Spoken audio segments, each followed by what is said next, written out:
ఎక్కడ నువ్వు ఓడిపోయావో అక్కడే నువ్వు గెలవాలి. హల్లెలూయా.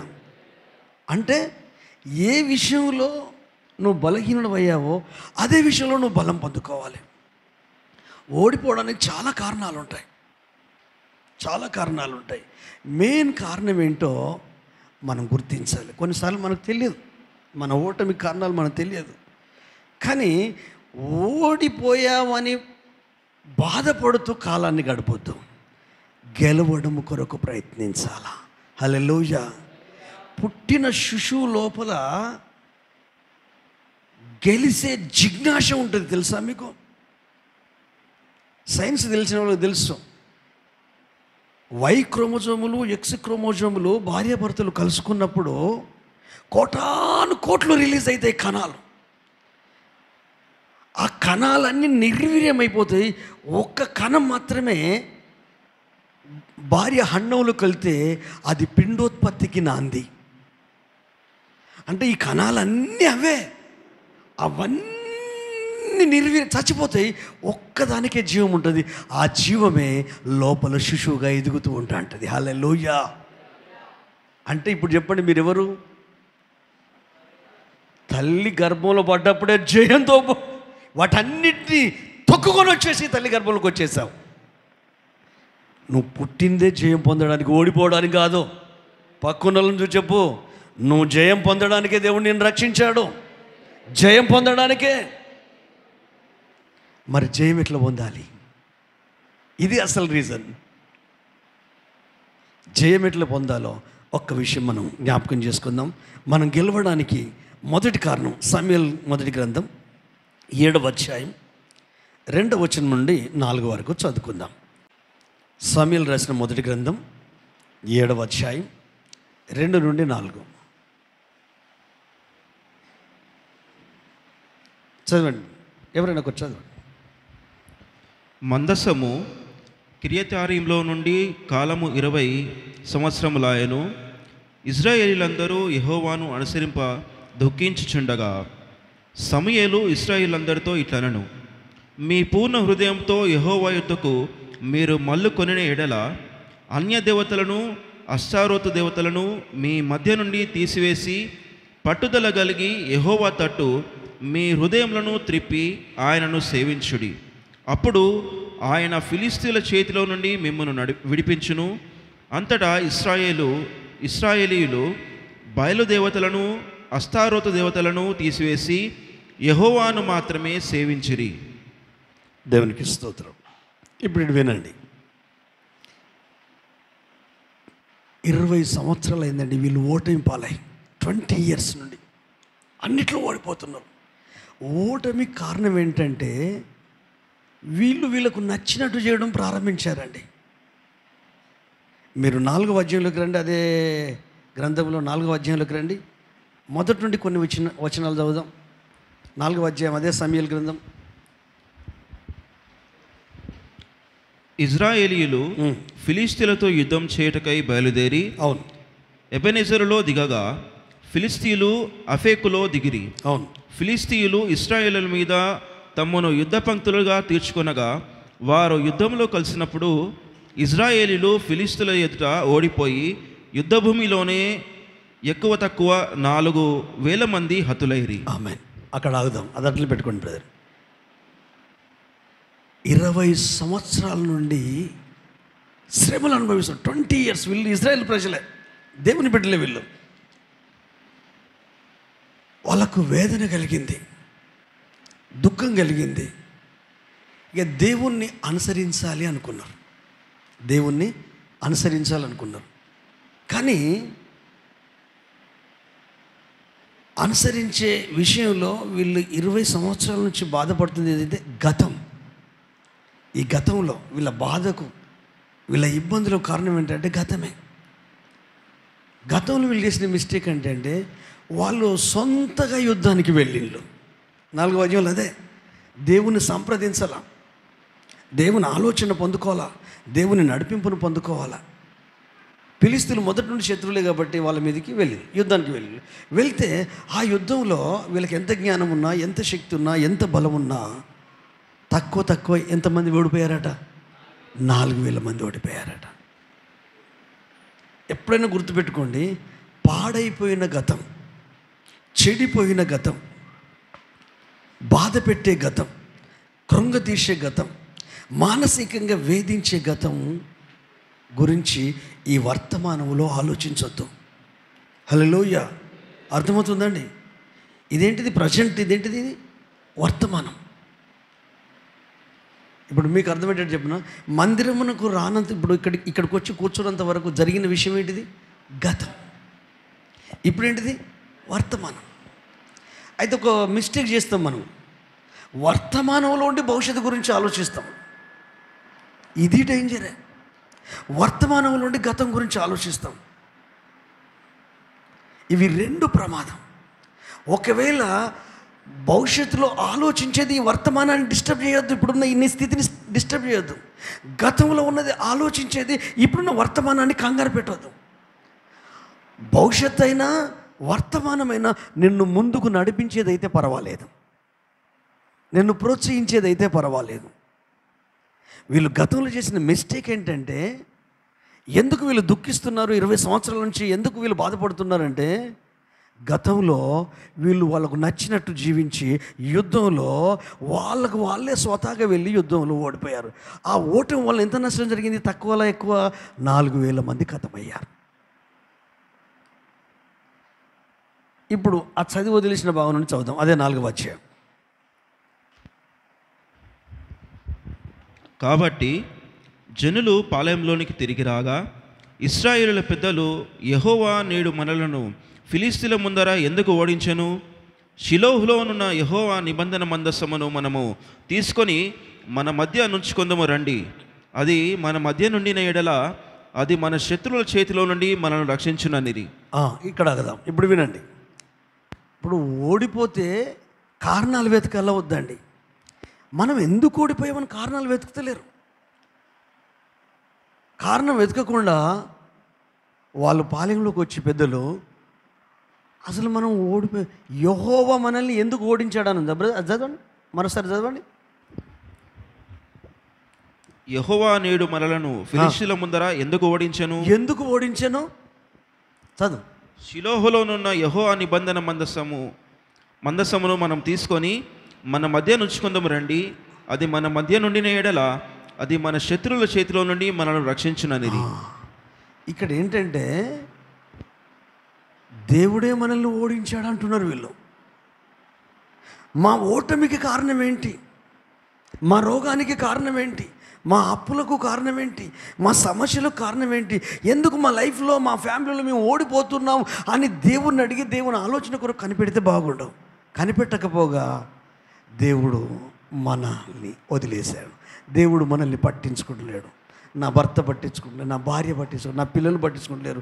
నేను ఎవరి కొరకు బ్రతకాలి, ఎందుకు కొరకు బ్రతకాలి అని ఆలోచించడం కంటే, నీ కొరకు ప్రాణం ఇచ్చిన యేసయ్య ఉన్నాడు కదా, ఆయన ఆత్మస్వరూపి కదా, ఆయన ఆత్మ నీలో కూడా ఉంది కదా, ఆయన నీతో కూడా మాట్లాడతాడు కదా. ఒక దైవజనునితోనే మాట్లాడతాడా?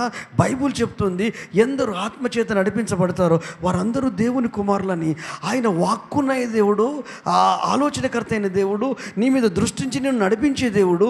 నీకు వచ్చిన కష్టము ప్రభు పాదాలు పట్టుకొని, ఈ కష్టం నాకు ఎందుకు వచ్చిందయ్యా, నా పొరపాటు ఏంటి, నాకు నచ్చినట్టు జీవిస్తున్నానా, నాకు ఇష్టం వచ్చినట్టు బ్రతుకుతున్నానా అని ఈ ఇజ్రాయేల్ ప్రజలు అనకుండా దేవుడే మనల్ని ఓడించాడు. దేవుని నమ్ముకుంటే నాకు ఏం జరిగింది? ఎవరు వీళ్ళు? ఎర్ర సముద్రం దాటిన వాళ్ళు. ఎవరు వీళ్ళు? ఐగుప్తు దాటిన వాళ్ళు. ఎవరు వీళ్ళు? మేఘం కింద నడిచిన వాళ్ళు. ఎవరు వీళ్ళు? దేవదూతలు తినే మన్నాను తిన్న వాళ్ళు. ఎవరు వీళ్ళు? దేవుని చేత నడిపించబడుతున్న జనాంగం. రక్షణ అనుభవంలో ఉన్న మన జీవితంలో దేవునికి తెలియకుండా ఏది జరగదు. ఓటమి కొన్నిసార్లు మనల్ని ఆత్మహత్యకు దారితీస్తుంది. కొన్నిసార్లు మనం అనుకున్న పనులు జరగకపోయేసరికి డిసప్పాయింట్ అయిపోతాం, డిస్కరేజ్ అయిపోతాం, కృంగిపోతాం, బాధపడతాం, తిండి తినం, భోజనం చేయం. కానీ ప్రభుని అడగాల, మన తప్పులు ఒప్పుకోవాలా, సరి చేసుకోవాలా. అది లేదు. వాళ్ళకేం తెలిసింది తెలుసా? వస్తువును చూశారు, మందసం. హల్లెలూయా. బైబుల్ దేవుని వాక్యం. హల్లెలూయా. ఒక పాస్టర్ వెళ్ళి దయ్యం పట్టిందట. వాళ్ళు ఈ పాస్టర్ని రమ్మన్నారు. రమ్మంటే అక్కడున్న వాళ్ళందరినీ కొట్టింది ఆ దయ్యం. ఈ పాస్టర్ని కూడా కొట్టింది ఆ దయ్యం. అయితే ఆ పాస్టర్ ఏమండి, నా దగ్గర బైబుల్ ఉన్నది, నన్ను కొట్టొద్దు అంటున్నాడు. బైబిల్ ఉంటే ఏం లాభం? ఇది హృదయంలో ఉండాలి. హృదయంలో ఉన్నదని నువ్వు విశ్వసించాలి. అప్పుడే కదా దేవుడు ఉండేది. నీకు వాక్యం తెలిస్తే నీతో ఉంటాడా? నువ్వు మందిరానికి వస్తే నీతో ఉంటాడా? నువ్వు వాక్యం వింటే నీతో ఉంటాడా? ఆయన మాటలు విని దాని ప్రకారంగా జీవిస్తూ ఉంటే ఆయన నీతో ఉంటాడు, నీలో ఉంటాడు, నిన్ను నడిపిస్తాడు. నీ జీవితం నీదే. ఒక ఆదివారం వచ్చినప్పుడే నువ్వు నీకు నచ్చినట్టు ఉంటా అంటే కుదరదు. దేవుంది. దావీదు ఏమంటాడు?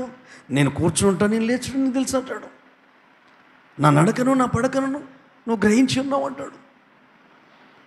నా దినములు లెక్కించామంటాడు, నా అడుగు జాడలను లెక్కించామంటాడు.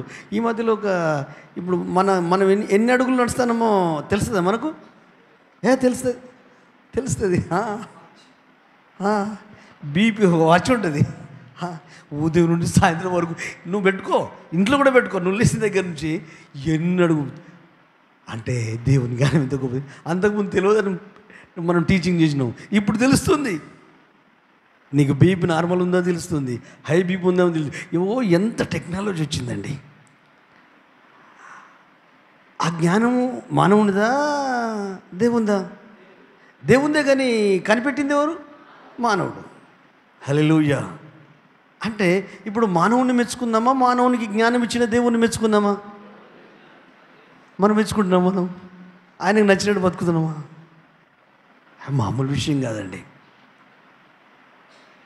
మొన్న మధ్యలో తెలిసినప్పుడు, అంతకుముందే చెప్పిండు, ఒక 1 year బ్యాక్ వాళ్ళ పాప కెనడా నుండి పంపించిందట వాచ్. అంటే హెల్త్ చెకప్ చేస్తుంది, ఎన్ని అడుగులు నడుస్తుంది అంతా చెప్పి అప్పుడే చెప్పిండు. నాకు నా అడుగు జాడలను నువ్వు గమనిస్తున్నావు అంటే మనం ఎన్ని అడుగులు వేసామో మీకు తెలుసా అని అంటావు. ఇప్పుడు అనడానికి వీల్లేదు. వాచ్ పెట్టుకున్నావు అనుకో, నువ్వు ఎన్ని అడుగులు తెలిసిపోద్ది. నాలో ఉన్నావు, నాతో ఉన్నావు. ఈ స్పృహలో ఉండి ఆయనను శాంతించాలి. కష్టములో, నష్టములో, బాధలో, ఇబ్బందిలో. బైబిల్ అబద్ధం కాదండి. నిన్ను విడువను ఎడబాయను, నిన్నెన్నడూ విడువను. తల్లి తన చంటి బిడ్డను కరుణింపకుండా మరచున. ఒకవేళ మరిచే తల్లులు ఈ రోజులలో ఉన్నారు, కానీ నేను నిన్ను మరువను. నా అరచేతుల మీద నిన్ను చెక్కి ఉన్నాను. నీ ఆత్మీయతను నేను ఎక్కడికి వెళ్తాను? ప్రతి చోట, ప్రతి ప్లేస్లో ఉండు. ఒక మందిరంలో దేవుడు ఉంటాడండి? చెప్పండి, ఉండడు. ఎక్కడ 2-3 కూడుకుంటే వారి మధ్యలో ఉంటాడు ఆయన నామంలో. మందిరం మనం అందరం కలిసి ఆరాధించే స్థలం. హల్లెలూయా. మందిరానికి విలువిస్తూ నీ దేహం ఆయన మందిరం కదా. నీలో దేవుని ఆత్మ ఉంది కదా, పరిశుద్ధాత్మ ఉంది కదా. మరి ఆ ఆత్మకి ఎంత విలువిస్తున్నావు? వీళ్ళు మర్చిపోయారండి. కష్టాలు ఎక్కువై దేవుని మర్చిపోయారు, నష్టాలు ఎక్కువై దేవుని మర్చిపోయారు, రోగాలు ఎక్కువై దేవుని మర్చిపోయారు, ఆత్మీయతను మర్చిపోయారు. మర్చిపోయి ఒరేయ్ మందసం లేదురా. బైబిల్ చాలామంది తలాపుకు పెట్టుకుని పడుకుంటారు కలలు పడొద్దని. అవుద్దా అది? ఆధ్యాత్మికంగా ఇది ఎవరో వాళ్ళకు, ఎందుకంటే అన్యులు ఉన్నారనుకో వాళ్ళకి జరుగుద్ది. బైబిల్ అంటే వాళ్ళకు అదో విశ్వాసం. హల్లెలూయా. ఈ బైబిల్లో ఉన్న వాక్యం గుండెల్లో ఉండాలి, మనసులో ఉండాలి, ఆలోచనలో ఉండాలి. అది కావాలి.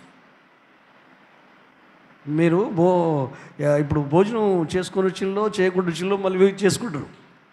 అది డేక్షన్లో ఉన్నా అంటే మీ కడుపు నిండుతుందండి. ఎందుకు నిండదు? అరే ఉన్నది కదా. నేను మందిరంలో ఉన్నాను, నేను ప్రార్థనకు వస్తున్నాను, నేను దశమాలు నేను కనుకలుస్తున్నాను అంటే నువ్వు ఇస్తున్నావు. ఆ ఇచ్చే ఆయన నీ గుండెలో ఉన్నాడా, నీ మనసులో ఉన్నాడా? 24 గంటలు నేను వాచ్ చేస్తున్నాడు. 24 hours ఆన్ డ్యూటీలోనే ఉన్నాడు. అందుకే ఆయన గురించి బైబిల్ నిన్ను కాపాడువాడు కునుకడు, నిద్రపోడు. నీకు కురుపట్లు వస్తాయి, నీకు నిద్ర వస్తాయి, ఆయనకు నిద్ర వచ్చిందంటే కథమే. హల్లెలూయా. ఏం జరిగింది తెలుసా? వాళ్ళ తప్పును ఒప్పుకుంటలేరు. అరే మందసం లేదురా, అందుకే ఓడిపోయాం అని ఆ మందసాన్ని తీసుకొని కంటిన్యూ చేయండి బ్రదర్. చదువు తెలిసిన బాగున్నాడు. 4వ అధ్యాయం కాబట్టి జనులు షిలోహునకు కొందరిని పంపి అక్కడ నుండి కెరూబుల మధ్య ఆసనుడైయుండు సైన్యములకు అధిపతికి యెహోవా నిబంధన మందసమును తెప్పించిరి. ఏలి యొక్క ఇద్దరు కుమారులైన హోఫ్నియును ఫినెహాసును అక్కడనే దేవుని నిబంధన మందసమును ఉండిరి. యెహోవా నిబంధన మందసము దండులోనికి రాగా ఇజ్రాయేలులందరూ భూమి ప్రతిధ్వనించునంత గొప్ప కేకలు వేసిరి. ఫిలిస్తీన్లు ఆ కేకలు విని హెబ్రీల దండులో ఈ గొప్ప కేకల ధ్వని ఏమని అడిగి యెహోవా నిబంధన మందసము దండులోనికి వచ్చినని తెలుసుకొని జడిసి దేవుడు దండులోనికి వచ్చినని అనుకొని, అయ్యో మనకు శ్రమ, ఇంతకు మునుపు వారిలాగు సంభ్రమింపలేదే. అయ్యయ్యో మహాశూరుడగు ఈ దేవుని చేతిలో నుండి మనలను ఎవరు విడిపించగలరు? అరణ్యమందు అనేకమైన తెగుళ్ళ చేత ఐగుప్తీయులను హతము చేసిన దేవుడు ఈయనే కదా. ఫిలిస్తీయులారా, ధైర్యము తెచ్చుకొని మీకు దాసులైనట్లు మీరు హెబ్రీలకు దాసులు కాకుండా బలాఢ్యులై యుద్ధము చేయడని చెప్పుకొనిరి. ఇక్కడ అందరూ ఇటు చూడండి. ఇక్కడ జరిగిన సంఘటన మీకు అర్థమైతే దేవుడు మనతో మాట్లాడేది అర్థమైతే. పెద్దలు కొంతమందిని షిలోహు మందిరానికి పంపించారు. అక్కడ కేరూబుల మధ్య నివాసం ఉంటున్న నిబంధన మందసం యుద్ధంలోకి తీసుకొచ్చారు. యుద్ధ భూమిలోకి, రణరంగంలోకి తీసుకొచ్చిన వెంటనే ఆ సైనికులు, ప్రజలందరూ, యుద్ధం చేసే వాళ్ళంతా గట్టిగా కేకలేస్తున్నట. భూమి దద్దరిల్లిందట, అదిరిందట. కొంతమంది నడుస్తా అంటే భూమి అదురుతో చూడు. పాపం వాళ్ళకి తెలియదు కావచ్చు, కానీ నడక నేర్పాల్సిందే. అదురుతా ఉంటుంది. హల్లెలూయా. అట్లా దద్దరిల్లిపోయింది. ఆ శబ్దాలకు శత్రువులైన ఫిలిస్తీయులు కంగారు పడిపోయారు. ఏంట్రా ఈ శబ్దాలు, భూమి దద్దరిల్లుతుంది అంట. చాలా హ్యాపీనెస్లో ఉన్నారు. 4,000 మంది చచ్చిపోయినా ఇంత ఆనందం వారికి ఎక్కడి నుంచి వచ్చిందిరా అంటే అందులో ఉన్నవారు చెప్తున్నారట ఆ పెద్దకు ఏమని, మందసం వారి దండులోకి వచ్చింది. హల్లెలూయా. యేసయ్య గుండెలో ఉంటే మంచిదా, ఫోటో రూపంలో ఇంట్లో ఉంటే మంచిదా, వాక్య రూపంలో ఈ మందిరంలో ఉంటే మంచిదా? గుండెల్లో ఉండాలి. వాళ్ళ గుండెల్లో లేడు దేవుడు. మందసం మాత్రం తీసుకొచ్చారు, అక్కడ పెట్టారు, కేకలేశారు. కానీ ఇదే టైంలో శత్రువులకు ఉన్న ఆలోచన ఒక్కసారి చూద్దాం. ఇజ్రాయేల్ దేవునికి వచ్చి ఏమని, మహాశూరుడైన దేవుడు దండులోకి వచ్చాడురా బాబో, అయ్యయ్యో ఆయన చేతిలోని మనం ఎవరిని విడిపించలేడురా. ఐగుప్తులో ఆ రాజును, ఆ రాజ్యాన్ని భయంకరంగా ఇది చేసి వాళ్ళని విడిపించి తెగుళ్ళ చేత ఇచ్చేశాడు. అంటే దేవుని నమ్మిన బిడ్డలకు, వారు నమ్మిన దేవుని గురించి విశ్వాసం లేదు, కానీ ఫిలిస్తీయులకు ఉంది. మరోసారి ఆ వాక్య భాగాలు చదువుదాం మీకు అర్థం కావడం కొరకు. గొప్ప కేకల ధ్వని ఏమని అడిగి యెహోవా నిబంధన మందసము దండులోనికి వచ్చానని తెలుసుకొని జడిసి దేవుడు దండులోనికి వచ్చానని అనుకొని అయ్యో మనకు శ్రమ, ఇంతకు మునుపు వారిలాగు సంభ్రమింపలేదే. అవును. అయ్యయ్యో మహాశూరుడగు ఈ దేవుని చేతిలో నుండి మనలను ఎవరు విడిపింపగలరు? అరణ్యమందు అనేకమైన తెగుళ్ళ చేత ఐగుప్తీయులను హతము చేసిన దేవుడు ఈయనే కదా. ఫిలిస్తీయులారా, ధైర్యం తెచ్చుకొని వారు మీకు దాసులైనట్టు మీరు హెబ్రీలకు దాసులు కాకుండా బలాఢ్యులై యుద్ధము చేయడని చెప్పుకొనిరి. ఇజ్రాయేల్ ప్రజలకు యెహోవా దేవుని మీద నమ్మకం లేదు. ఎంత శత్రువుకున్నంత నమ్మకం లేదు. మీరు చూడండి, మనం నమ్ముకుని వేసాను కదా, అన్యులు ఉంటారు కదా, మీ దేవుడు గుప్పుడని వాళ్ళు చెప్తారు, కానీ నువ్వు చెప్పలేవు. నువ్వు చెప్పలేవు అంటే నువ్వు నమ్మలేవు, వాళ్ళు నమ్ముతారు నిన్ను. మీ దేవుడు గొప్పడని వాళ్ళు నమ్ముతారు, కానీ నువ్వు నమ్మవు. గుడికి వచ్చిన హల్లెలూయా. ఏమంటుంటే యుద్ధ సూర్యుడు దండులోకి వచ్చాడు రా. ఇక మన లైఫ్ అయిపోయింది. ఇక మనం ఆయన చేతిలోకి వెళ్ళి బయటపడలేము.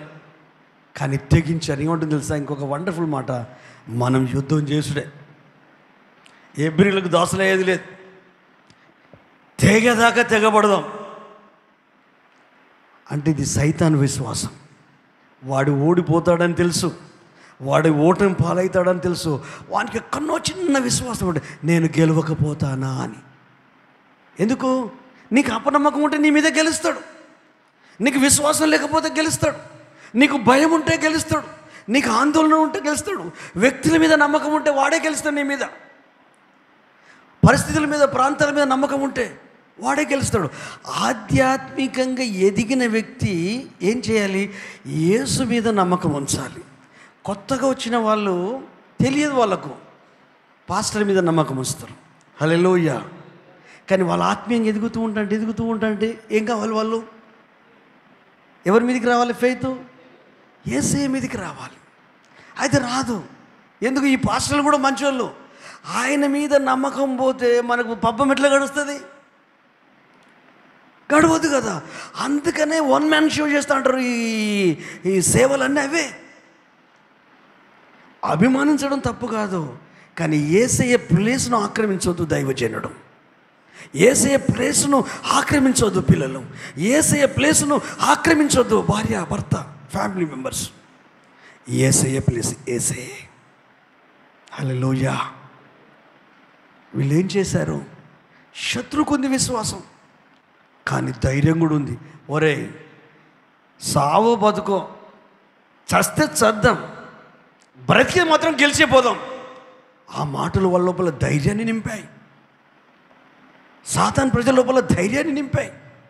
ఆ ధైర్యంతోనే పోరాడుతున్నారు. ఏం జరిగిందో చదువుదాం. కంటిన్యూ చేయండి బ్రదర్. ఫిలిష్తీయులు యుద్ధం చేయగా ఇజ్రాయేలీలు ఓడిపోయి అందరూ తమ డేరాలకు పరిగెత్తి వచ్చిరి. అప్పుడు అత్యధికమైన వధ జరిగెను. ఇశ్రాయేలీలో 30,000 కాల్బలము కూలెను. 30,000 మంది చనిపోయారు. ఇజ్రాయేల్ ప్రజలు, దేవుని పిల్లలు, సైనికులు. అంతకుముందు 4,000 మంది చనిపోయారు. వీళ్ళు యుద్ధం చేస్తూ ఉంటే మందసం ఉన్నా కూడా యుద్ధంలో గెలుస్తలేరు. అంటే ఈ బైబుల్ నేను స్వస్థపరుస్తుందా? విశ్వాసమా? ఈ బైబిల్లో ఉన్న వాక్యాలన్నీ యేసయ్య గురించి నీకు నేర్పిస్తాయి. లేఖనాల గురించి, క్రీస్తుని గురించి, గుణగణాల గురించి అవి తెలియజేస్తాయి. తెలిసిన దాన్ని అనుసరించి, ఆచరించి, విశ్వాసంతో ముందుకు వెళ్తే నీవు జయ జీవితం జీవిస్తావు. యేసు ప్రభువు భూమి మీదకి వచ్చినప్పుడు చెప్పాడు ఏమని? ఒక బుద్ధిమంతుడు బండ మీద ఇల్లు కట్టాడు, ఒక బుద్ధిని వాడని వ్యక్తి ఇసుక మీద ఇల్లు కట్టాడు. అయితే వరద వచ్చింది, వర్షం వచ్చింది, ఈ ఇసుకలో కట్టింది కొట్టుకొని పోయింది, బండ మీద కట్టింది స్థిరంగా నిలబడింది అంటాడు. హల్లెలూయా. 7వ అధ్యాయం మత్తయి సువార్త 21 ఉంటుంది, చదవాల్సిన అవసరం లేదు, మనం ఎన్నిసార్లు చదువుకున్నాము. ఈ నా మాటలు విని వాటి చొప్పున చేయు ప్రతి వాడు బండ మీద ఇల్లు కట్టుకొనిన బుద్ధిమంతుని పోలి ఉండను. హల్లెలూయా. దేవుని ఆలోచనల ప్రకారము దేవుని సన్నిధికి వెళ్ళి, అయ్యా ఎక్కడ ఓడిపోయాం, ఎందుకు ఓడిపోయాం? చాలామంది ఉపవాస ప్రార్థన చేస్తారు, చేయాలి. ఉపవాస ప్రార్థన గొప్పదా? ఎవరికి ఆ ఉపవాసం ఉండి ప్రార్థన చేస్తున్నావు ఆ వ్యక్తి గొప్పోడా? మనము ఉపవాసం ఉండి ఎవరికి ప్రార్థన చేస్తాం? అయితే మనం ఉపవాస ప్రార్థననే మెయిన్ రీజన్గా తీసుకుంటాం. ఉపవాసం ఉండాలి, ప్రార్థన చేయాలి, కానీ నువ్వు ఎవరికి ప్రార్థన చేస్తున్నావో ఆయనే నీ మది నిండా ఉండాలి. అయితే కొంతమంది ఉపవాస ప్రార్థన వలనే ఇది అవుతాను ఆ ఒక్క వాక్య భాగాన్ని తీసుకుంటారు. కానీ ఉపవాసం చేసే నీకు, ప్రార్థించే నీకు, నువ్వెవరికి ప్రార్థన చేస్తున్నావో, దేని కొరకు ప్రార్థన చేస్తున్నావో అది దేవుడు జరిగించాలన్న ఫెయిత్ నీకు ఉండాలి కదా. 7 వారాల ప్రార్థనలో మా ఇంట్లో అద్భుతం జరుగుతుందంటే 7 వారాలు దేవుని గురించి తెలుసుకుంటాం. హల్లెలూయా. 7 వారాలు పెడితేనే నాకు మంచి జరిగిందంటే ఇది డేంజరే. సైట్ అంటే 7 వారాలలో నీ లోపల మార్పు వచ్చింది, నువ్వు ప్రభుకు అప్పగించుకున్నావు, విశ్వాసం పెరిగింది, భక్తి పెరిగింది, సమర్పించుకున్నావు, తీర్మానం తీసుకున్నావు, నీ విశ్వాసాన్ని బట్టి దేవుడు అద్భుతం జరిగించాడు. హల్లెలూయా. 7 వారాలలో ఏమి లేదు. యేసయ్య దగ్గరకు వచ్చి క్షణంలో కుంటోడు బాగుపడ్డాడు, కుంటోడు లేచి నడిచిండు. అప్పుడు చేసిన దేవుడు ఇప్పుడు కూడా చేయగలుగుతాడు. అయితే దానికి మెయిన్ రీజన్ ఏంటంటే మన హృదయమే. హల్లెలూయా. మన హృదయమే. వీళ్ళు అనుకున్నారు మేము మందిరంకి వెళ్తే బాగుపడతామని. మందిరం రా, అక్కడ దేవుని సన్నిధి ఉంటుంది, అక్కడ దేవుని మాటలు ఉంటాయి. ఆ మాటలు నువ్వు విశ్వసిస్తే నీకు విడుదల వస్తుంది. నూతనంగా కొత్తగా వచ్చిన వాళ్ళు ఉంటారు. ఇప్పుడిప్పుడే వాళ్ళు కొంచెం ఆత్మలో ఎదగాలి కాబట్టి వాళ్ళకి స్వస్థత అవసరం, విడుదల అవసరం, ఆరోగ్యం అవసరం. మీ ప్రార్థనలు వింటాడు, నా ప్రార్థనలు వింటాడు, అద్భుతం చేస్తాడు. కానీ కొన్ని సంవత్సరాల నుంచి ఏసే పిల్లలైన మన జీవితంలో ఎందుకు అద్భుతాలు జరగట్లేదు? ఎందుకు మనం ఓడిపోతున్నాం? ఏం జరుగుతుంది అని మొత్తం బయటనే చూస్తున్నాం, కానీ లోపలికి తొంగి చూస్తలేం. ఎక్కడ మిస్టేక్ జరిగింది, ఎక్కడ పొరపాటు జరిగింది, ఇదంతా చూడకుండా వీళ్ళు ముందుకే వెళ్తున్నారు. ఆ తర్వాత ఏం జరిగింది తెలుసా? యుద్ధములో మందసం పట్టబడింది శత్రువు చేతికి. ఆ సమయంలో ఏలి 2 కొడుకులు చనిపోయారు. చినిగిన బట్టలతో ఆ శిలువలోకి వచ్చేసి ఒకడు ఏడ్చుకుంటూ ప్రకటన చేస్తున్నాడు, దేవుని నిబంధన మందసము శత్రువు చేతిలోకి వెళ్ళిపోయింది, మనం ఓడిపోయాము. ఇంచుమించు చాలామంది చనిపోయారు. పిరికి వాళ్ళైన ఇజ్రాయెల్ ప్రజలు శత్రువు ఎదురుండి పారిపోయారు. తమ గుడారాలకు యుద్ధం మేము చేయలేమని పారిపోయారు. ఓప్ని ఫినాన్సులు కూడా చనిపోయారు. అందరూ ఏడవడం మొదలుపెట్టిరు. శిలువలో ఉన్న వాళ్ళందరూ ఏడుస్తూ ఉంటే ఈ మందిరంలో ఉన్న ఏలి 90 సంవత్సరాల వయసు ఉంది, బాగా లావైపోయాడు. ఊరికి 24 గంటలు కూర్చునే వరకు లావైపోతామండి. నిజం. 24 అవర్స్ కూర్చోవద్దు. 24 అవర్స్ ఈ సాఫ్ట్వేర్ ఇంజనీర్లు కానీ, ఈ ఆఫీసర్లు కానీ ఎక్కువ కూర్చోవద్దు, మధ్యలో నడవాలా. మనం లావ్ అవ్వడానికి కారణం ఏంటంటే 24 గంటలు కూర్చుంటాం. ఒక 10 నిమిషాలు కూర్చుంటే ఒక 2 నిమిషాలు నడవాలి. అంటే నేను మీకు జ్ఞాపకం చేస్తున్నా. అయితే ఆ వ్యక్తి కళ్ళు మందమైపోయిన, చెవులు మాత్రం బాగా వినపడుతుంది. అరే ఏంటి, ఏం జరిగిందంటే ఆ వ్యక్తి చెప్తున్నాడు, అయ్యా దేవుని మందసం పట్టబడిన మాట వినబడిన వెంటనే అతడు మెడ విరిగి చనిపోయెను. కానీ వాళ్ళ కోడలుంది, ఏలి కోడలు. ఆమె నెలలు నిండింది, ఇప్పుడు అప్పుడు కనేటట్టు ఉంది. ఈ అమ్మాయికి వినపడింది తన భర్త చనిపోయాడని తెలిసింది, మందసం పట్టబడిందని తెలిసింది. మోకాళ్ళ మీద కృంగి కొడుకు జన్మనిచ్చింది. చావు బ్రతుకుంది. అంటే ఆ స్పృహలో లేదు. అక్కడ ఉన్న స్త్రీలు అంటున్నారు, అమ్మాయి నీకు మగపిల్లడు పుట్టాడమ్మా. ఆ మాట ఎప్పుడైతే విన్నదో ఇకోబోదు అని చెప్పిందంటే దేవుని ప్రభావము ఇజ్రాయెల్ నుండి, దేవుని ప్రజల నుండి వెడలిపోయింది. దేవుని మహిమ వెడలిపోయింది. చదువుదామా, కంటిన్యూ చేద్దామా ఆ వాక్య భాగాలు? అదే అధ్యాయంలో అతడు వచ్చినప్పుడు ఏలి మందసము విషయమై గుండె అవీచు త్రోవ ప్రక్కను పీఠం మీద కూర్చుండి ఎదురుచూచుచుండెను. ఆ మనుషుడు పట్టణంలోనికి వర్తమానం తేగా పట్టణస్థులందరూ కేకలు వేసిరి. ఏలి ఆ కేకలు విని ఈ గల్లత్తు ఏమని అడుగగా ఆ మనుషుడు త్వరగా వచ్చి ఏలితో సంగతి తెలియచెప్పాను. ఏలి 98 ఏండ్ల వాడై ఉండెను. అతనికి దృష్టి మందగిలినందున అతని కళ్ళు కానరాకుండెను. ఆ మనుష్యుడు యుద్ధంలో నుండి వచ్చినవాడను నేనే, నేడు యుద్ధభూమిలో నుండి పరిగెత్తి వచ్చి తినని ఏలితో అనగా అతడు, నాయనా అక్కడ ఏమి జరిగినని అడిగాను. అందుకు అతడు, ఇజ్రాయేలీలు ఫిలిష్యుల ముందర నిలవలేక పారిపోయిరి, జనులలో అనేకులు హతులైరి, హోఫ్ని ఫినెహాసు అను నీ 2 కుమారులు మృతులైరి, మరియు దేవుని మందసమును పట్టబడెను అని చెప్పెను. దేవుని మందసమన మాట అతడు పలుకగానే, దేవుని మందసమన మాట పలుకగానే ఏలి ద్వారం దగ్గరున్న పీఠం మీద నుండి వెనుకకు పడి మెడ విరిగి చనిపోయాను. ఏలయనగా అతడు వృద్ధుడై బహుస్థూల దేహియు అయి ఉండేను. అతడు 40 సంవత్సరములు ఇజ్రాయేలీయులకు న్యాయం తీర్చెను. ఏలీ కొడులకు ఫినెహాసు భార్యకు అప్పటికి గర్భం కలిగి కనుప్రొద్దులై ఉండగా దేవుని యొక్క మందస్సము పట్టబడిననియు తన మామయు తన పెనిమిటియు చనిపోయిరని ఆమె విని నొప్పులు తగిలి మోకాల మీదికి కృంగి ప్రసవమాయెను. ఆమె మృతి నిలుచుండగా దగ్గర నిలిచిన స్త్రీలు ఆమెతో, భయపడవద్దు, కుమారుని కంటివనిరి. కానీ ఆమె ప్రత్యుత్తరముయకియు లక్ష్య పెట్టెకయు నుండినదై దేవుని మందస్సము పట్టబడిన సంగతిని తన మామయు పెనిమిటియు చనిపోయిన సంగతిని తెలుసుకొని ప్రభావము ఇశ్రాయేలు నుండి పోయినని చెప్పి తన బిడ్డకు ఈకాబోదు అను పేరు పెట్టెను. దేవుని మందసం పట్టబడిపోయినందున ప్రభావము ఇశ్రాయేలులో నుండి చెరపట్టబడి పోయినని ఆమె చెప్పెను. దేవునికి మహిమ కలుగునుగాక. అప్పుడు జరిగిందే ఈ అంత్య దినాలలో సంఘాలలో జరుగుతుంది, దైవజనులలో దైవ బిడలలో జరుగుతుంది. ఏంటి? మహిమ తొలగిపోయింది. పిఎం సామెలనప్పుడు ఎలాంటి మహిమ ఉండేది? బ్యాప్టిస్ట్ సంఘాల పరిశుద్ధాత్మతో నింపబడేవి. ఎక్కడ చూస్తే అక్కడ దేవుని ఆత్మకార్యాలు జరిగేవి. రాను రాను రాను రాను రాను రాను ఏమైపోయిందంటే దేవుని ప్రజలు ఓడిపోతున్నారు, క్రైస్తవులు ఓడిపోతున్నారు, ఆత్మీయంగా ఓడిపోతున్నారు, భౌతికంగా ఓడిపోతున్నారు, అనారోగ్యాల పాలవుతున్నారు, అప్పుల పాలవుతున్నారు, నష్టాల పాలవుతున్నారు, కష్టాల పాలవుతున్నారు.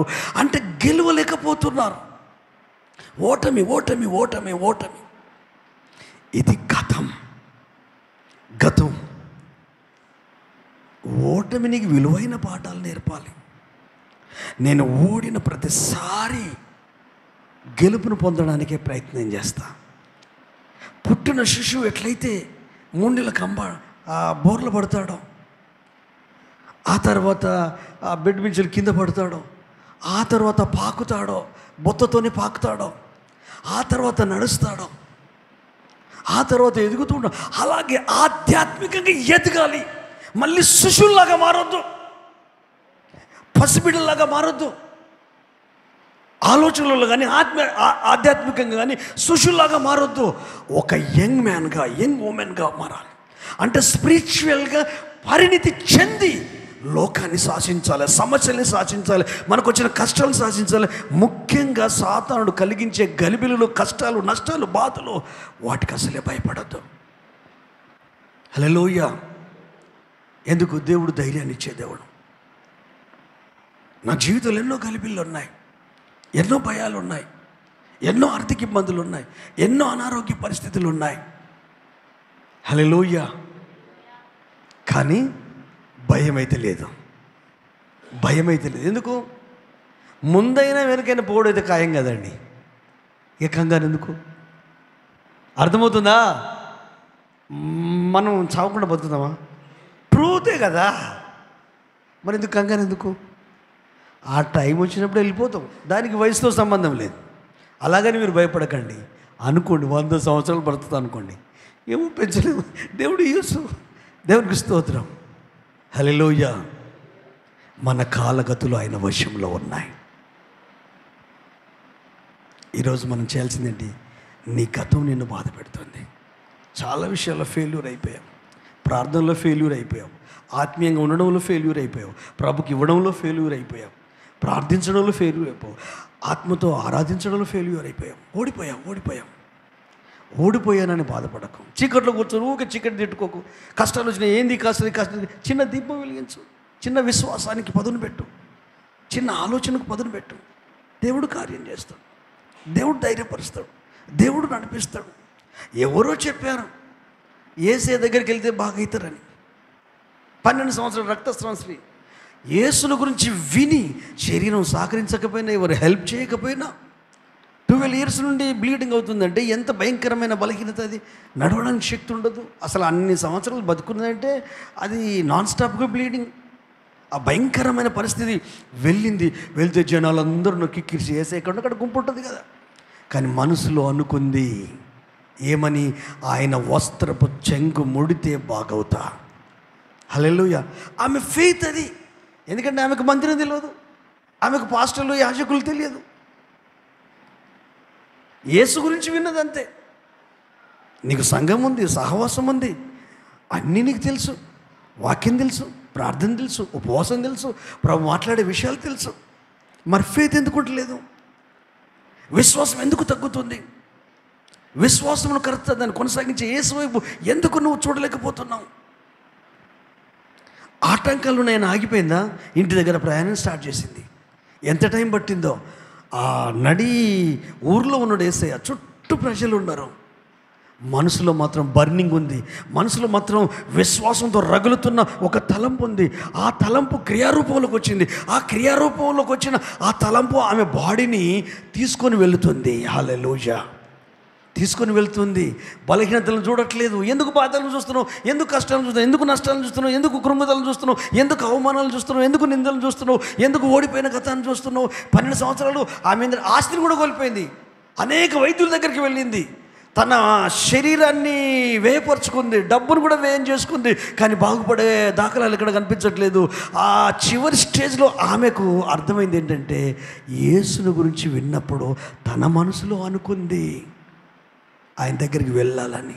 ఆడికి వెళ్ళిన తర్వాత చూస్తే ఆమె అనుకున్న దానికి అక్కడ కనిపించేదానికి చాలా రాత్రికి పగలంత వ్యత్యాసం ఉంది. స్త్రీ అబల, అందరి మధ్యలోకి వెళ్ళలేదు. బలవంతురాలు కూడా కాదు, బలహీనరాలు. కానీ ఆమె అనుకుంది, ఇది ఆయన పురుషుడు యేసయ్య, నేను చెప్పుకునే రోగమా ఇది, ఏం చేయాలని ఇట్లా ఆలోచించిందేమో. అట్లా మీరు ఆలోచించండి మీ లైఫ్ గురించి. అసలు ఎంత గొప్పగా తయారవుతారంటే మిమ్మల్ని మీరే నమ్మలేరు. అప్పుడే వచ్చిన ఆలోచన ఏంటంటే, నేను ఆయన వస్త్రం ముట్టుకోవాలంటే సాధ్యపడే పని కాదు. అసాధ్యంగా చూడట్లేదు. కానీ నేను కింద పడి మీద పడి బొర్లు కూడా పోయి ఆయన వస్త్రాన్ని ముట్టుకోవాలనుకున్నాను. ఎందుకంటే నిలువుటంగా ఉంటుంది కదా. మొత్తం మీద వెళ్ళింది. ఎంతమంది ఎన్ని రకాలుగా అన్నారు ఆమెను. పురుషులు ఉన్నారు, స్త్రీలు ఉన్నారు, అందరూ ఉన్నారు. కానీ ఎలాగో అలాగో వెళ్ళి యేసయ్య వస్త్రమును ముట్టుకున్న వెంటనే రక్తధార కట్టింది. హృదయం నెమ్మది అయిపోయింది. బాడీలో ఆరోగ్యం వస్తే మనసులో ప్రశాంతత ఉంటుందండి. అది ఏ జబ్బనే కానివ్వండి, గలిబిలి పోద్ది, నిండుదనం వస్తుంది, ధైర్యం వస్తుంది. ఆమెకు మామూలు ధైర్యం కాదు, అర్థమైపోయింది బాడీలో. వెంటనే ప్రభా నీ వందనాలు చెప్పుతున్నది చాలా సంతోషిస్తుంది. కానీ ఈలోపు యేసు ప్రభు మాట్లాడడం ప్రారంభించారు. అందరూ మౌనంగా ఉండండి, పిన్ ఆఫ్ సైలెన్స్. జనాలందరూ మౌనం అయిపోయారు. అయ్యో ఆయన ఏం చెప్తాడో అని. గుండు పిన్నిస్ వేస్తే కూడా శబ్దం వినబెట్టాడు, మౌనం అయిపోయింది. అప్పుడు సుశీలు చూసి, ఒరే నన్ను ఎవరో ముట్టుకున్నారా, నాలో పడిన ప్రభావం వెడలిపోయిందిరా, శక్తి వెడలిపోయిందిరా అని చెప్తున్నాడు. అంటే సుశీలు ఒకరి ముఖం ఒకరు చూసుకొని, బోధకునికి ఏమైంది,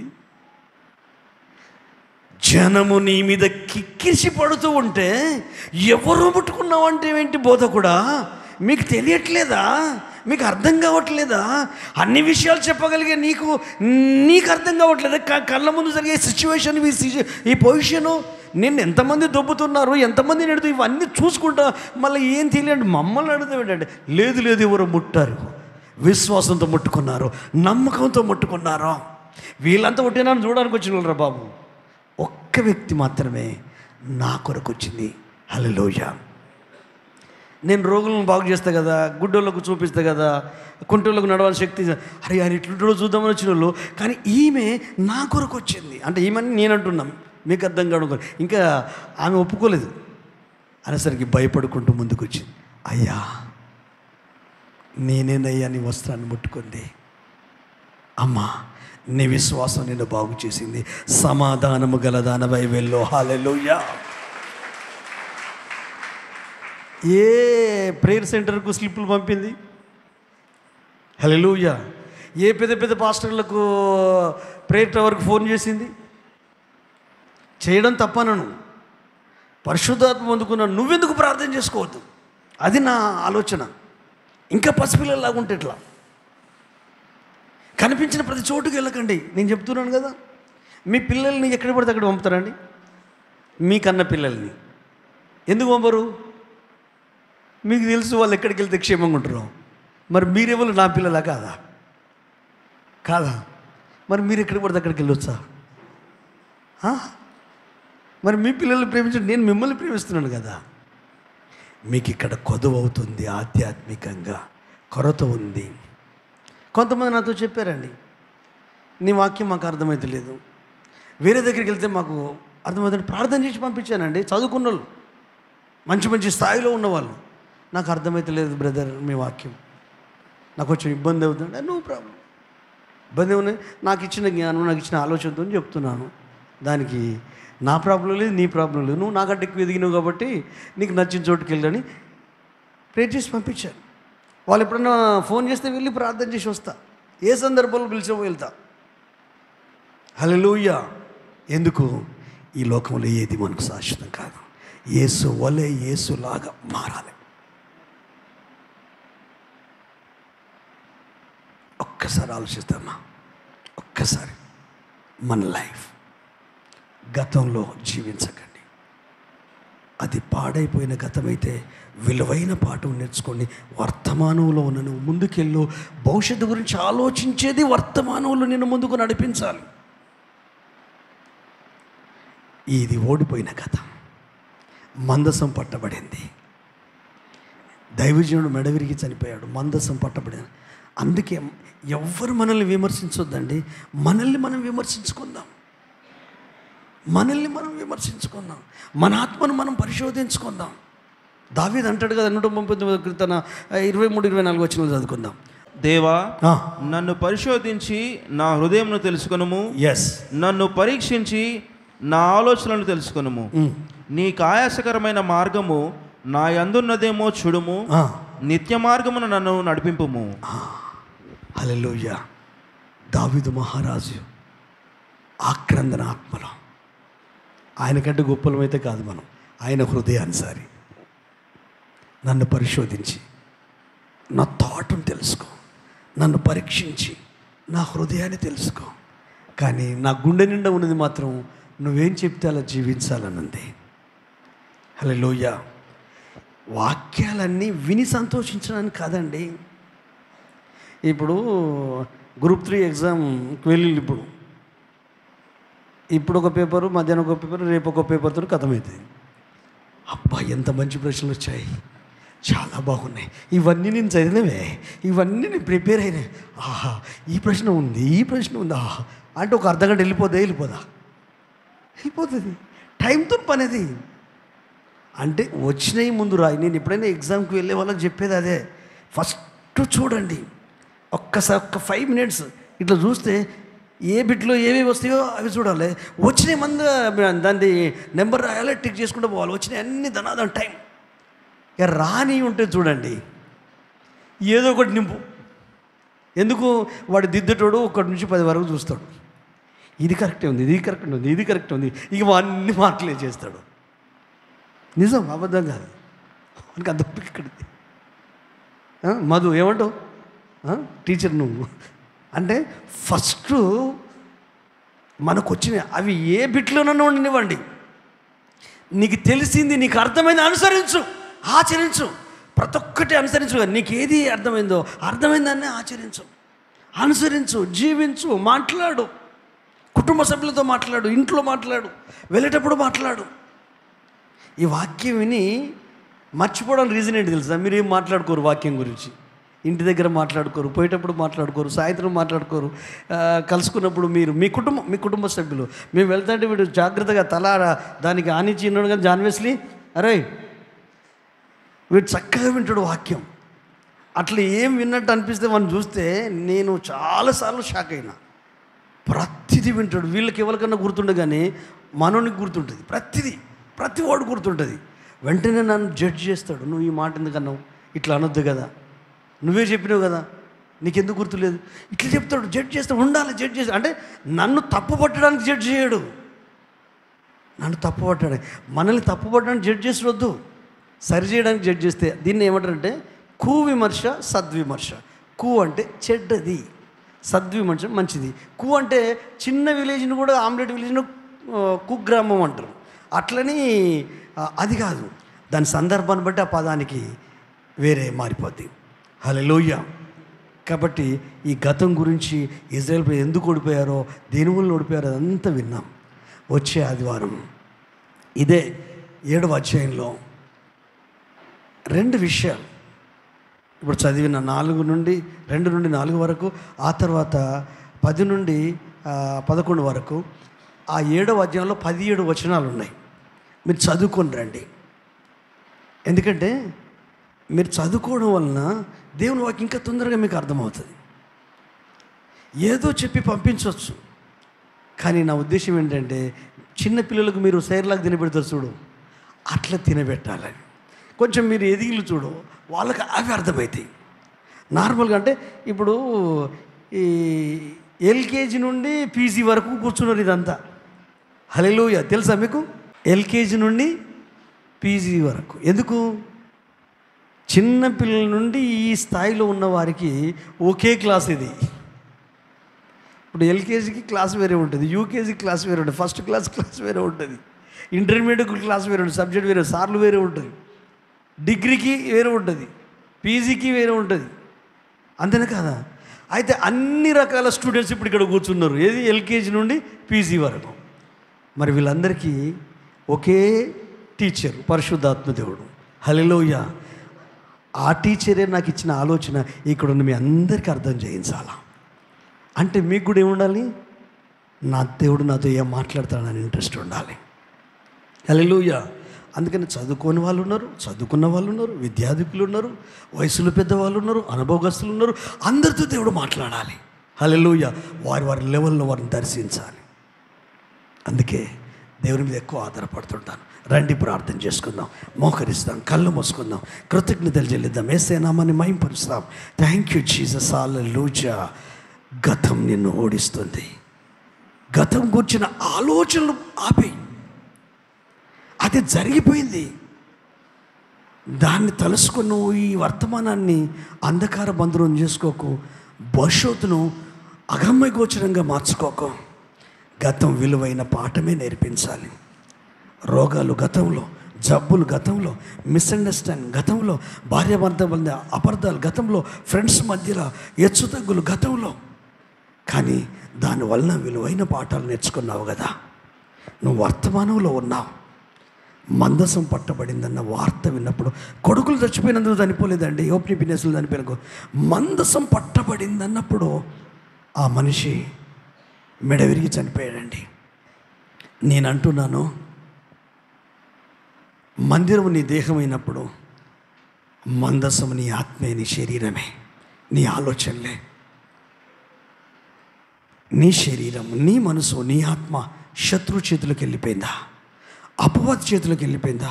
ఫిలిస్తీన్ల చేతికి వెళ్ళిపోయిందా? రోగాల చేతికి, నష్టాల చేతికి, బాధల చేతికి వెళ్ళిపోయిందా? దేని గురించి ఎక్కువ బాధపడుతున్నావు? దేని గురించి ఎందుకు కృంగిపోతున్నావు? దేని గురించి ఎక్కువ సఫర్ అవుతున్నావు? ఒక్కసారి మనసు డీప్గా పెట్టి ఆలోచించు. అంతగా బాధపడే విషయం కాదు కదా, అంతగా కృంగిపోయే విషయం కాదు కదా, అంతగా ఇబ్బంది పడే విషయం కాదు కదా. నీ మనసును నువ్వు సముదాయించుకోవాలి సహోదరుడా, సహోదరి, చెల్లె, తమ్ముడు. నీ మనసును, నీ ప్రాణమును నువ్వు నిమ్మలపరుచుకోవాలి. కీర్తనకాడు అంటాడు కదా, నా ప్రాణమును నేను నిమ్మలపరుచుకొని ఉన్నాను. అయ్యా, నా శ్వాస, నా ఊపిరి, నా ధ్యాస నీవే యేసయ్యా. నా హృదయం చెడిపోయిందయ్యా. నా ఆత్మీయ జీవితం సాతానుడు పట్టుకున్నాడయ్యా. నా విశ్వాసాన్ని మందసం పట్టుకున్నట్టు పట్టుకున్నాడయ్యా. సిద్ధాంతాలను పట్టుకొని ఊగులాడుతున్నానయ్యా. పెద్ద పెద్ద మందిరాలు, పెద్ద పెద్ద పాస్టర్ల మీద నాకు విశ్వాసం ఉంది, కానీ ఆ పాస్టర్లను రక్షించి విమోచించి ఈరోజు ఇక్కడ నిలబెట్టింది నీవే కదయ్యా. అయ్యా, ఒక్కసారి ఆలోచిస్తావా సహోదరి, సహోదరుడా? ఎందుకు ఓడిపోయావో? ఓడిపోయినందుకు బాధపడుతున్నావు, కానీ ఓటమికి కారణం నీవు నీ ఇష్టానుసారంగా జీవించడమే, నీకు నచ్చినట్టు బ్రతకడమే, నీకు తోచింది చేయడమే. నువ్వేమనుకుంటే అదే చేస్తున్నావు. నువ్వు మామూలు మనిషివా సహోదరి, సహోదరుడా? ప్రాణమిచ్చి రక్తమిచ్చి నిన్ను కొనుక్కున్నాడు. నువ్వు ఆయన బిడ్డవు, ఆయన సొత్తు. ఆయన ఆలోచించేది నువ్వు నడిపించబడాలి, ఆయన ఆత్మచేత నువ్వు నడిపించబడాలి. నడిపించబడుతున్న నువ్వు విశ్వాసంలో ఎదగాలి, భక్తిలో ఎదగాలి, ప్రార్థనలో ఎదగాలి, ఆరాధనలో ఎదగాలి, పాడడంలో ఎదగాలి, స్తుతించడంలో ఎదగాలి, ఆనందించడంలో ఎదగాలి, ప్రభు కొరకు స్వార్థ చెప్పడంలో, సాక్ష్యం ఇవ్వడంలో ఎదగాలి, ప్రభు పరిచర్య కొరకు సహకరించడంలో ఎదగాలి, మందిర సేవ చేయడం కొరకు ఎదగాలి. ఏ ఏ తలాంతులు నీకు ఇచ్చాడో ఆ తలాంతులు భూమిలో పాతి పెట్టొద్దు. అవి 30దంతలు, 60దంతలు, 100ంతలుగా ఫ్లరిష్ అవ్వాలి. ఒక్క దినారం ఇచ్చినోడు పాతి పెట్టినాడు, పాతి పెడితే దేవుడు అతన్ని తిట్టాడు, చెడ్డదాసుడు అన్నాడు. 2 ఇచ్చినోడు 4 తయారు చేశాడు, 5 ఇచ్చినోడు 10 తయారు చేశాడు. నీకు ఎన్నో తలాంతులు ఉన్నాయి నీ జీవితంలో, నీ కుటుంబంలో, నీ లైఫ్లో. నీ జ్ఞానము, నీ వివేకము, నీ ఆలోచన, నీ మనసు, నీ సమర్పణ, నీ త్యాగము, నీ భక్తి అసలు మామూలు విషయమా తల్లి, తండ్రి? గొప్ప గొప్ప విషయాలు ఉన్నాయి, నీకు తెలియట్లేదు. బయటి జనానికి తెలుసు నీకు ఎంత జ్ఞానం ఉందో, బయటి ప్రజలకు తెలుసు నువ్వెంత దైవికమైన వ్యక్తివో, నీ కుటుంబ సభ్యులకు తెలుసు నీ సమర్పణ ఎంత గొప్పదో, నీ సంఘములో ఉన్న సంఘ కాపులకు తెలుసు నువ్వు యేసయ్యని ఎంత ఇష్టపడి ఆయన కొరకు ఏమైనా చేయడానికి ముందుకెళ్ళే ఆత్మీయుడు ఆత్మీయురాలు. ఆ దైవిక జ్ఞానంతో దేవుడు నింపాడు. నువ్వు ఓడిపోయిన స్థలంలో నీ గెలుపునివ్వాలనుకుంటున్నాడు. ఏ ఏ విషయాలు నేను బలహీనపరిచి లోపరుచుకొని బానిసగా మార్చాయో వాటినే నువ్వు జయించి ఆ బలహీనతలను నువ్వు బానిసగా మార్చుకోవడానికి దేవుడు అవకాశం ఇవ్వబోతున్నాడు. అడుగుతావా ప్రభును, అయ్యా నాకు గెలవాలని ఉందయ్యా, నాకు గెలవాలని ఉందయ్యా, అంత్య దినాలయ్యా, చివరి దినాలయ్యా, లాస్ట్ డేస్ అయ్యా, ఈ అంత్య దినాలలో ఆ మహిమ నాకు కావాలి, ఆ అభిషేకము నాకు కావాలి, ఆ ఆచరణకరమైన జీవితం, ఆచరణాత్మకమైన లైఫ్, అనుసరించే జీవితం నాకు కావాలి. భర్త, మామ, మందసము, ఈ 3 పేర్లు విన్న వెంటనే నార్మల్గా స్త్రీలు ఎలా కనాలో అలా కనలేదండి. మోకాళ్ళ మీద కృంగి కనింది. చచ్చిపోయారని ఈ స్త్రీలు అనుకుంటున్నారు. కొంచెం స్పృహలో ఉంటే అమ్మాయి మగపిల్లోడు పుట్టాడు అంటే ఏం లక్ష్య పెడతలేదు, బాధపడుతుంది, కృంగిపోతుంది. కొడుకు పుట్టినందుకు సంతోషం లేదు, ఆ మాటలు వినలేదు, దాన్ని లక్ష్య పెట్టలేదని బైబుల్ చెప్తుంది. ఇప్పటివరకు మనం చదివిన వాక్య భాగం చెప్తుంది. కానీ ఆమె గుండె నిండా ఏముంది తెలుసా? దేవుని మహిమ తొలగిపోయిందే, మందసము పట్టబడిందే, దైవజనులు భయంకరమైన మరణకరమైన పరిస్థితులు ఎదుర్కొంటున్నారే. అయ్యో దేవుని మహిమ తొలగిపోయింది. ఎవరి ద్వారా అయితే మహిమ రావాలో, ఎవరిని బట్టి అయితే మహిమ రావాలో వారే అశువులు భాషారే. దేవుడు ఇజ్రాయెల్ ప్రజలను వదిలిపెట్టాడే, మందిరాన్ని వదిలిపెట్టాడే, దేవుని ప్రజలను వదిలిపెట్టారే, రక్షించబడిన ప్రజలను ఆ మహిమ వదిలిపెట్టిందని ఈకోబోతూ ప్రభావం తొలగిపోయింది. ఒక అన్యురాలు, ఒక దేవుని ఎరగని వ్యక్తి యేసయ్య గురించి విని విశ్వాసంతో ముందు కొనసాగింది. బలహీనతలు ఉన్నాయి, ఆరోగ్యం సహకరించదు, డబ్బులు లాస్ అయిపోయాయి, వ్యయపరుచుకుంది, అనేక వైద్యుల దగ్గరికి వెళ్ళింది. కానీ అంతరంగములో విశ్వాసములో భాగ్యవంతురాలు, విశ్వాసములో ధనికురాలు. తన బలహీనతలు అధిగమించిందండి, తన రోగాన్ని అధిగమించిందండి. మనసులో తలంపులో నేను ఆయన దగ్గరికి వెళ్ళాలా, ఆయన వస్త్రపు చెంగు ముట్టుకోవాలని వస్తే అక్కడున్న పరిస్థితులు వ్యతిరేకంగా ఉన్నాయి. నువ్వెంత మంచిగా ఉన్నా, ఎంత యథార్థంగా ఉన్నా, ఎంత నీతిగా న్యాయంగా బ్రతికినా నీ చుట్టుపక్కల ఉన్న పరిస్థితులు మనుషులు నీ మనసును చించిపోగులేస్తున్నారా, తూట్లు పొడుస్తున్నారా? You don't worry. నువ్వు బాధపడాల్సిన అవసరం లేదు సహోదరి, సహోదరుడు, నువ్వు బాధపడాల్సిన అవసరం లేదు. ప్రభు నాకు నేర్పించాడు, నేను నేర్చుకుంటున్నాను. నేను యుద్ధ భూమిలోనే ఉన్నాను, రణరంగంలోనే ఉన్నాను, ఆత్మ సంబంధమైన పోరాటంలోనే ఉన్నాను. అయితే ఆయన మహిమను కోల్పోవడానికి నాకు ఇష్టం లేదు. సంఘములో ఉన్న ప్రతి ఒక్కరూ ఆయన మహిమను కోల్పోవడానికి నాకు ఇష్టం లేదు. ఆ మహిమలోనే ఎదుగుదురుగాక. వెళ్ళి ఎప్పుడైతే ముట్టుకుందో బలహీనతల మధ్య ప్రభావము యేసయ్యలో నుండి ఆమెకి వెళ్ళిపోయింది. అక్కడేమో దేవుని ప్రజల నుండి వెళ్ళిపోయింది, అక్కడేమో మందసం నుండి వెళ్ళిపోయింది, అక్కడేమో శత్రు చేతిలో దేవుని ప్రజలు పడ్డారు, పారిపోయారు, చావులు మరణాలు జరిగాయి. నీ లైఫ్ ఎలా ఉంది? నీ కుటుంబం ఎలా ఉంది? అన్ని మరణాలేనా? చావు ఆలోచనలేనా? భర్త కాకపోతే భార్య, భార్య కాకపోతే భర్త, పిల్లలు కాకపోతే తల్లిదండ్రులు, తల్లిదండ్రులు కాకపోతే పిల్లలు, అంత కుక్కల కొట్లాటలేనా? ఒక్కసారి ఆలోచించు సహోదరి, సహోదరుడా. ఇకోబోదు.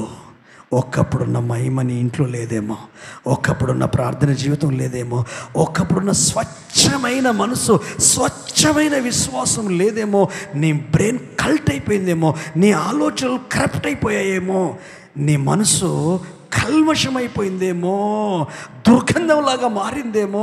ఒకప్పుడు సువాసన నీ జీవితమే, నీ కుటుంబమే, ఇప్పుడు అంతా దుర్గంధమేమో, కంపు వాసన వస్తుందేమో. దానికి మనుషులు కాదు, పరిస్థితులు కాదు, ఇంకెవరో కాదు. దేవునికి నువ్వు దూరమయ్యావు. నీకు నచ్చినట్టు మాట్లాడుతున్నావు, నీకు నచ్చినట్టు జీవిస్తున్నావు, నీకు నచ్చినట్టు బ్రతుకుతున్నావు. సహోదరి, సహోదరుడా, తండ్రి, తల్లి, ఈరోజు ఆ గతాన్ని గుర్తు చేసుకోకు. దేవుడు నీకు గెలుపునివ్వాలనుకుంటున్నాడు. ఏ విషయంలో ఓడిపోయావో ఆ విషయాల్లో నీకు గెలుపు ఉంటుంది. ఆ గెలుపు ఎలా ఉంటుందో వచ్చే ఆదివారం ధ్యానిస్తాం.